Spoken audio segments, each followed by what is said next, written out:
Olá, está começando mais um programa da Cabeça aos Pés. Fique com a gente aqui pela Plena TV. E vamos começar hoje falando um pouquinho sobre empreendedorismo. Uma conversa super bacana com a Renata Sodré, que vai falar sobre as nossas dívidas, como organizar a nossa dívida e organizar os nossos gastos durante todo o ano.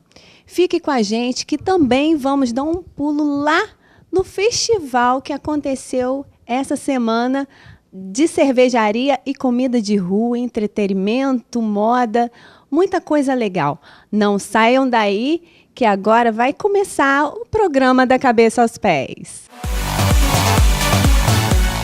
E hoje eu estou aqui com a minha querida Renata Sodré, que tem um programa maravilhoso falando sobre empreendedorismo.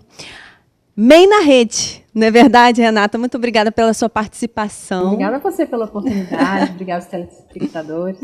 Viemos aqui falar um assunto muito importante. Eu acho que as pessoas que estão em casa vão querer saber mais um pouquinho sobre dívidas. E esse ano tá de matar, né, Renata? Falando sobre... Não é falar sobre dívidas, é falar como resolver os problemas, né? Porque nós começamos o ano agora, né? Daqui a pouco, depois do carnaval. Sim. Então, é hora da gente... Muitas pessoas já estão voltando com seus filhos para a escola. Temos dívidas, IPVA, material escolar, imposto.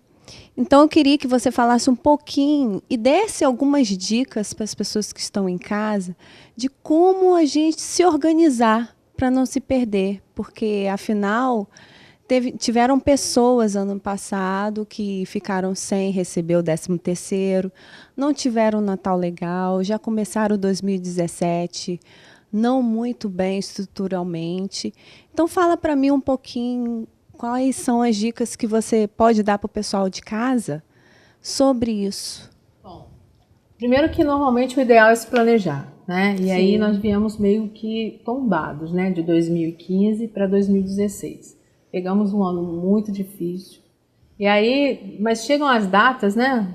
Dia das Mães, que acabam que a gente, né, tem que fazer algo, jeito, né? Mas eu creio que no Natal, Ano Novo, é algo assim quase que obrigatório, né? Você faz a ceia, você tem que dar um presente, aí você lembra de outra pessoa, aí você usa um pouquinho ainda do que resta do cartão de crédito, e aí você fala assim, ano que vem a gente paga. E aí você acha que janeiro demora, janeiro é uma semana depois do Ano Novo. E aí já chega com outras dívidas, né? Aí vem férias, né? As crianças querem passear, Sim. Os pais querem descansar em algum lugar... É o aluguel da famosa casa de praia, de verão, querem descansar em algum outro lugar. As visitas, né? que vêm também, né? É verdade. E aí, do que nós temos falado, né? O planejamento, por mais que a gente fale que é bonito, né? O ideal é se fazer plano de negócio, planejamento, mas no dia a dia acaba que, né? Não dá para se fazer muito, né? Às vezes a gente vai atropelando. E aí, qual a nossa dica? Que a gente vá tentando cortar caminhos, né? Tentar estreitar, tentar diminuir os excessos. E entre os excessos, né, e aquilo que a gente pode cortar, uma dica é o material escolar. Porque o IPVA tem como dividir, né? O imposto você tem como parcelar. A matrícula você já não tem muito, né? Tem escolas que aceitam, mas na maioria delas você já tem que pagar. E os livros também, muitas escolas já estão aderindo, né, a sistemas de ensino que faz com que você parcele o livro no ano todo. Então, o que te resta é uniforme e material escolar. Uniforme, tem pais que pegam de um ano para o outro. Mas quando a criança é novinha, né, ela costuma ter Tem um crescimento acelerado, né? Acelerado, e ela tem um jeito de falar especial, né? Que Sim. Ela não quer ir no outro ano, que vai ficar feio para ela ir com um uniforme velho. Da mesma forma são os materiais. Elas querem materiais personalizados, porque vai saber que vai chegar lá e a amiguinha dela vai ter. Uma outra dica também são livros. Quando não são parcelados, tem escolas que fazem a troca de livros. Então, o ideal é que os pais, no início do ano, coloquem que eles querem a troca de livros.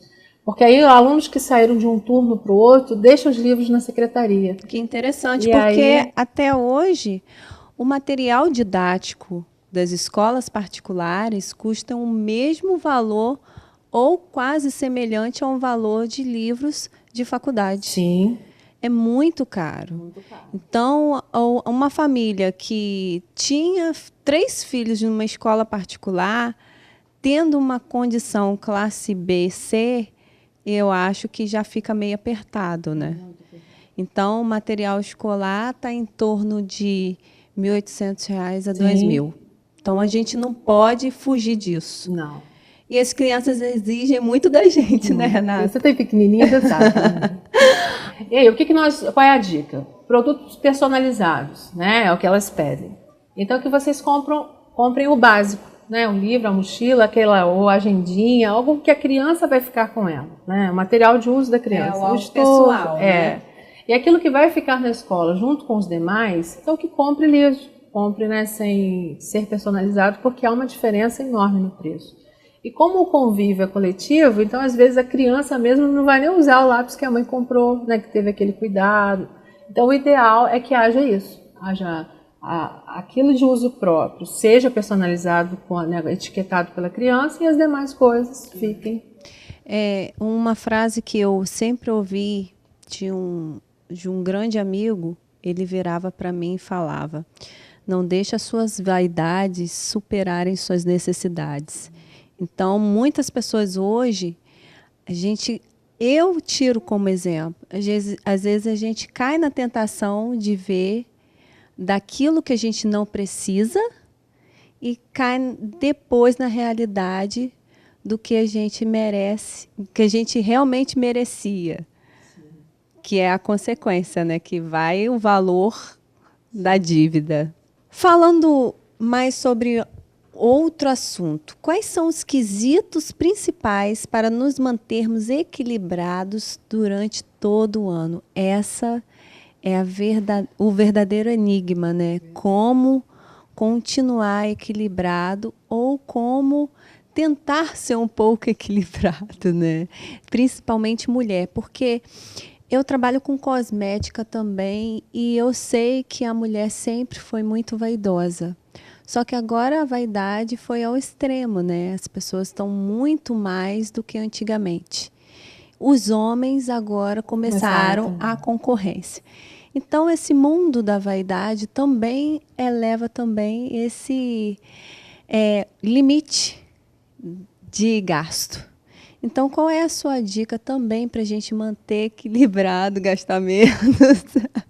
Tem que ser assim, uma economista expert, eu acho que nem elas estão podendo, né, dar essa resposta assim de verdade. Mas qual é a nossa dica?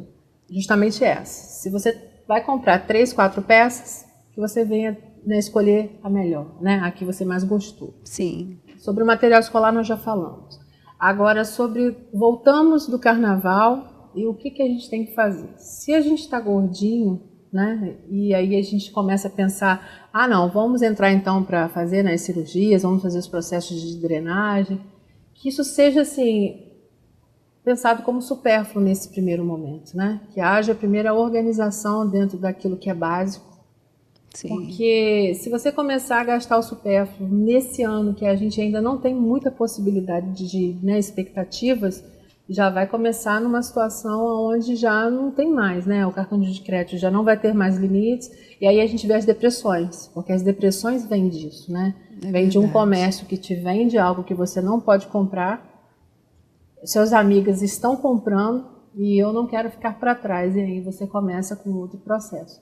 Então, o ideal é você se amar do jeito que é, ou então tentar se, né, dentro daquilo que você pode. Se é uma alimentação, você reduzir, até que se organize o estado econômico e a gente possa fazer o supérfluo. Porque hoje, infelizmente, a estética, né, as cirurgias, carros novos, tudo está entrando como supérfluo, né? Até mesmo essas facilidades que o mercado tem trazido por conta da crise, essa facilidade de se comprar uma casa, de se comprar um carro, ou até mesmo a facilidade de pegar um empréstimo. Que as pessoas, eu peguei um empréstimo com não sei quantos anos para pagar porque eu quero construir minha casa. Mas não pensa nas necessidades que você tem mensal, nas dívidas que você obtém durante todo o ano. Então, qual é a dica que você também pode passar para as pessoas que estão em casa sobre isso? Sobre o equilíbrio na hora de ganhar facilidade e depois obter a dificuldade de resolver esse grande problema. Eu vou fazer uma comparação quando pessoas moram no interior. Tem aquelas pessoas que vendem colcha, não tem? Panelas. Sim. E elas falam assim, é super baratinho. Toda semana eu vou passar aqui e vou pegar R$5 só da senhora. É verdade. E aí o que acontece? A primeira semana ela pega, a segunda semana a pessoa paga, a terceira semana e outro dia a pessoa não pode pagar. E aí começa a cobrança. Começa, né? A insistência. 24 parcelas de R$10. E aí, o que acontece? Quando a pessoa entra em casos, né, graves, que são de agiotagem, infelizmente a gente sabe que é ilegal, mas tem pessoas que fazem isso, recebem as ameaças. Quando são bancos, eles começam a criar um constrangimento. Eles ligam sábado, domingo, feriado, e aí eles negativam você. E depois eles vêm a leilão e pegam o seu produto. Então, eles não têm tanta perda, porque eles têm a seguradora, eles recuperam o produto e levam para o leilão. É a sua vida só que fica totalmente atrapalhado, porque você acha que daqui a 5 anos, 3 anos, seu nome vai sair, mas existe o refim, né? Existe que fica um banco de dados negativando o seu nome. Então esse é o cuidado de se receber propostas maravilhosas e cair no conto, né, de fadas. É verdade. Ai, Renata, muito obrigada. Prazer foi meu. É tão pouquinho para tanta coisa que a gente precisa ouvir, que as pessoas também que estão em casa também querem ouvir, que a gente com certeza vai ter outras oportunidades para a gente abordar esse assunto, porque vai ser um ano de muito pé no chão, muita cabeça, muita fé em Deus, porque a gente tem que viver de fé. Porque se a gente for viver da realidade, a gente sofre por antecipação. Então, eu acho que a fé que a gente tem de ter um dia melhor, de obter aquilo que a gente sempre sonha e que às vezes a gente não é ao nosso alcance, mas a gente, pela facilidade, pela tranquilidade que o mundo oferece, acha que é bom aos nossos olhos. Mas também, com o tempo, a gente vê que não é nada daquilo. Então, queria te agradecer do fundo do coração. Quero que volte mais vezes para a gente falar mais um pouquinho. E você que está em casa, muito obrigada. E continue com a gente, que já já a gente volta lá no Festival Gastronômico de Cervejaria e Comidas de Rua. Muita coisa legal, moda e entretenimento para você. Não saia daí que já já voltamos.